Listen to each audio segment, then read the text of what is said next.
করে এবং পারে 5 কিলো করে খাদ্যশস্য 2 টাকা 3 টাকা কিলো ধরে রেশনের পান সেটাকে ধ্বংস করে দেওয়ার এই বিল।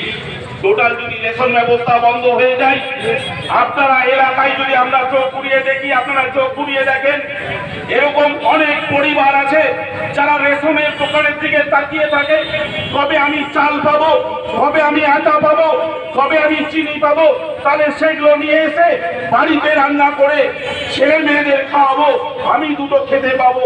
এরকম বহু পরিবার আছে, তাদের অবস্থা কোথায় যাবে? এই জায়গাটায় আমাদের তীব্র প্রতিবাদ জানাতে হবে। কৃষকদের শুধু রাস্তায় নামলে হবে না। আজকে ভারতবর্ষে 130 কোটির বিরুদ্ধে এই বিল আনা হয়েছে এবং লোকসভা রাজ্যসভায় পাস করানো হয়েছে।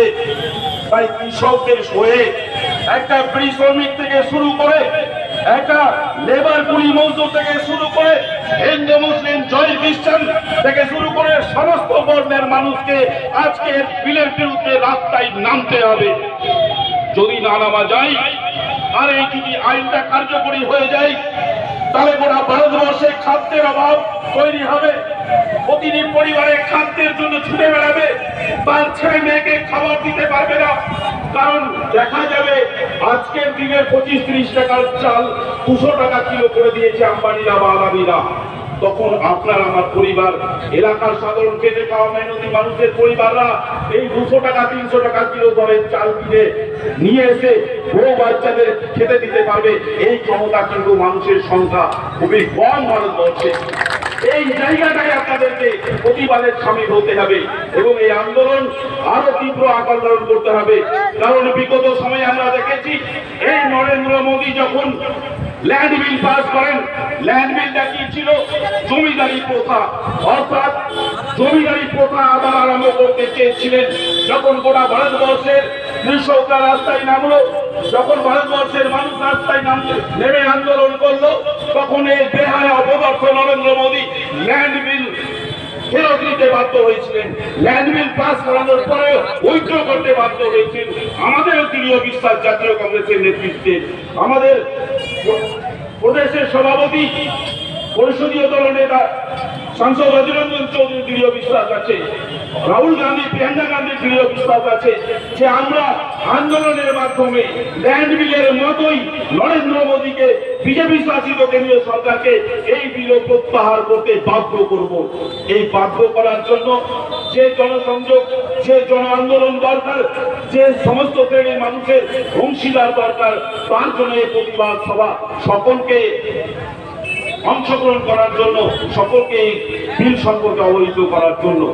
এবং এই বিলে যে ঘটনাগুলো ঘটানো হচ্ছে, টোটাল একটি পরিকল্পিতভাবে গোটা ভারতবর্ষকে কিভাবে সুকৌশলে ধ্বংসের দিকে নিয়ে যাওয়া যাচ্ছে। সাধারণ আমি ছোট্ট একটা উদাহরণ আপনাদের সামনে দেব। উদাহরণটা কি? যেমন ধরুন, জিও সিম কতদিন হলো চালু হওয়া। যখন জিও সিম আপনাদের কাছে এলো, কি বললো? 6 মাস থেকে 1 বছর ফ্রি দেওয়া হবে। আপনি আমি এলাকার মানুষ কি ভাবলাম? আমি অন্যান্য কোম্পানি কেন ব্যবহার করব? জিও যেখানে আমাকে মাসের পর মাস ফ্রি কথা বলতে দিচ্ছে, নেট ব্যবহার করতে দিচ্ছে, তাহলে সমস্ত কোম্পানির সিম ফেলে দিয়ে জিও আমরা নিলাম। নেওয়ার পরে কি হলো? যতগুলো কোম্পানির আপনারা সিম ফেলে দিলেন, সেই কোম্পানিগুলো উঠে পালিয়ে গেল, সেই কোম্পানিগুলো আর বাজারে টিকতে পারলো না। Moinul Haque welcome, welcome, welcome. AICC secretary Moinul Haque welcome, welcome, welcome. আমাদের প্রিয় নেতা Moinul Haque welcome, welcome, welcome. আমাদের প্রিয় নেতা Moinul Haque welcome, welcome, welcome. কান্টাকের বিধায়ক Moinul Haque welcome, welcome, welcome. লড়াকু নেতা Moinul Haque welcome, welcome, welcome.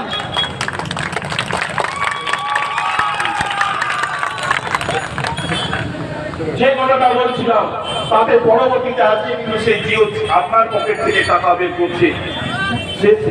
জায়গাটা কি হলো? জায়গাটা হলো অন্যান্য কোম্পানি ধ্বংস হয়ে গেল, একাই রাজত্ব করতে শুরু করেছে। ঠিক এই বিলেও সেই টেকনিক্যালি ব্যবহার করা হচ্ছে। সেই জায়গাটাই আমরা দেখতে পাচ্ছি। আমি আমার বক্তব্য আর দীর্ঘায়িত করবো না। আমার শ্রদ্ধেয় নেতারা এসেছেন, শুধু এই সবাই এটাই বলতে চাইবো যে আজকে পশ্চিমবাংলার তৃণমূল যে রাজনীতি আজকে করছে পশ্চিমবাংলায় দাঁড়িয়ে, মাফিয়া রাজ, সিন্ডিকেট রাজ, অন্যায় অত্যাচার যে চালিয়ে যাচ্ছে, তাদেরই দোষর এই শামশেরগঞ্জ ব্লকে তৃণমূলের নেতা থেকে শুরু করে এমএলএ মহাশয় পর্যন্ত এখানে সেই মাফিয়ারা চালিয়ে যাচ্ছেন, তাণ্ডব চালিয়ে যাচ্ছেন। আমাদের প্রিয় বিধায়ক মইনুল হক যখন নিমতিতা অঞ্চলে এবং চাচন্দ অঞ্চলে ভিজিট করতে গেলেন, সেখানকার অসহায় মানুষদের কাছে তার বেদনা শেয়ার করতে গেলেন, তখন আমরা দেখলাম যে ওইখানে মাইক বাজছে বিধায়কের নামে এবং চাঁদা তোলা হচ্ছে। সেটার কথাই আমাদের প্রিয় নেতা মইনুল হক বলেছিলেন। তাতে এখানকার শামশেরগঞ্জের বিধায়কের অত্যন্ত হাতে ঘা লেগেছিল এবং আমাদের সকলের প্রিয় নেতা মইনুল হককে বলছিলেন যে উনি তোলাবাজ বিধায়ক। আমরা এই প্রতিবাদ সভা থেকে আমাদের এই শামশেরগঞ্জের বিধায়ককে বলতে চাই যে মইনুল হক যদি তোলাবাজ বিধায়ক হতেন তাহলে 5 বার নির্বাচিত হতেন না, ফারাক্কা কেন্দ্রে 5 বার সর্বোচ্চ ভোটে নির্বাচিত হতেন না। আজকে আপনি ভাগ্য চকে রাজনৈতিক একটি খেলার মাধ্যমে আপনি বিধায়ক হয়েছেন, আর বিধায়ক হওয়ার পরে শামশেরগঞ্জের মানুষ সকলে দেখতে পাচ্ছে আপনাকে, যে আপনার গাড়ি বাড়ির কি পরিবর্তন হয়েছে, আপনার চেহারার কি পরিবর্তন হয়েছে, আপনি কোন গুন্ডাগিরি চালাচ্ছেন শামশেরগঞ্জের প্রতিটি অঞ্চলে, সেটা কিন্তু মানুষ ভালো করে দেখতে পাচ্ছে। আপনারা ভাষাটা আমরা আশা করব আমাদের নেতা সম্পর্কে, আমাদের শ্রদ্ধেয় প্রিয় নেতার সম্পর্কে মার্জিত ভাষায় কথা বলুন, কারণ আপনার থেকে বড় মাফিয়ারাজ, বড় তোলাবাজ, আপনার সাংগঠনরা যেভাবে তোলাবাজি করছে, একটা টোটো থেকে শুরু করে সাইকেলে কয়লা বিক্রি করা পর্যন্ত, মাটি বিক্রি করে দেওয়া থেকে শুরু করে এমন কোন জায়গা নেই যে আপনার সাংগঠন আপনি তোলা খাচ্ছেন না, এটা আমরা দেখতে যাচ্ছি। অতএব মুখ সামনে কথা বলবেন, সম্মান দিয়ে কথা বলার চেষ্টা করবেন, নইলে শামশেরগঞ্জের কংগ্রেসের সৈনিকরা আপনার ভাষা শুনে চুপচাপ থাকবে না, রাস্তায় তীব্রতর আন্দোলনে আপনার বিরুদ্ধে যাবে। এই কথা বলে সকলকে আমি আমার জাতীয়তাবাদী অভিনন্দন জানিয়ে আমি আমার সংক্ষিপ্ত বক্তব্য শেষ করছি। জয় হিন্দ, বন্দে।